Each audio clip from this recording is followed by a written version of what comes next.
masalah-masalah yang harus dipecahkan dalam mitigasi bencana kebakaran permukiman adalah masalahnya yang pertama, mengapa listrik dapat menyebabkan kebakaran? 2.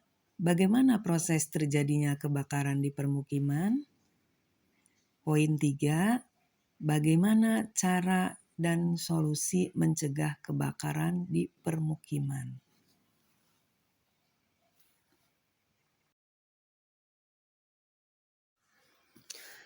Akan kita bahas yaitu pembahasan masalah.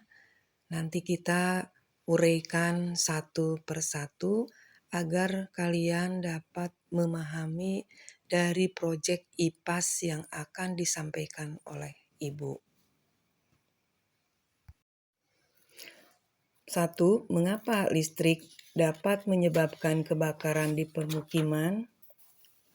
Biasanya pemicu kebakaran yang tertinggi adalah adanya hubungan arus pendek, arus listrik, dan juga peralatan listrik yang mengalami korsleting listrik.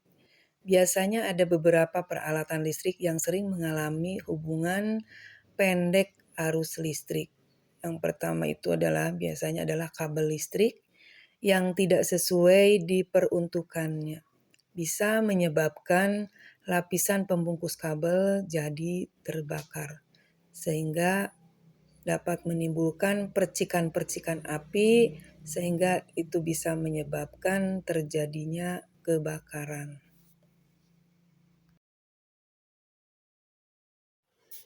Pembahasan yang kedua, bagaimana proses terjadinya kebakaran di permukiman? Terjadinya proses kebakaran di permukiman adalah 1. Diakibatkan oleh menumpuknya kabel dalam stop kontak. Yang kedua, membuat sambungan kabel yang tidak rapi. 3. Tidak menggunakan instalasi listrik yang standar. Yang keempat, lupa memeriksa instalasi listrik secara rutin atau secara berkala.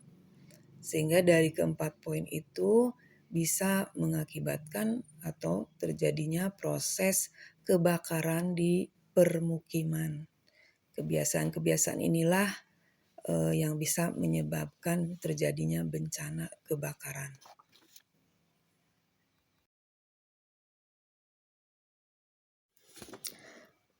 3. Bagaimana cara dan mencegah kebakaran di permukiman?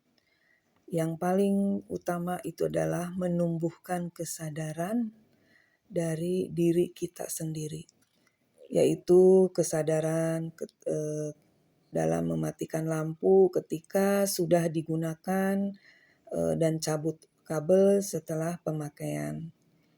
Kedua, tidak menumpuk steker pada terminal. Yang ketiga, kita harus melakukan rawat instalasi listrik secara berkala.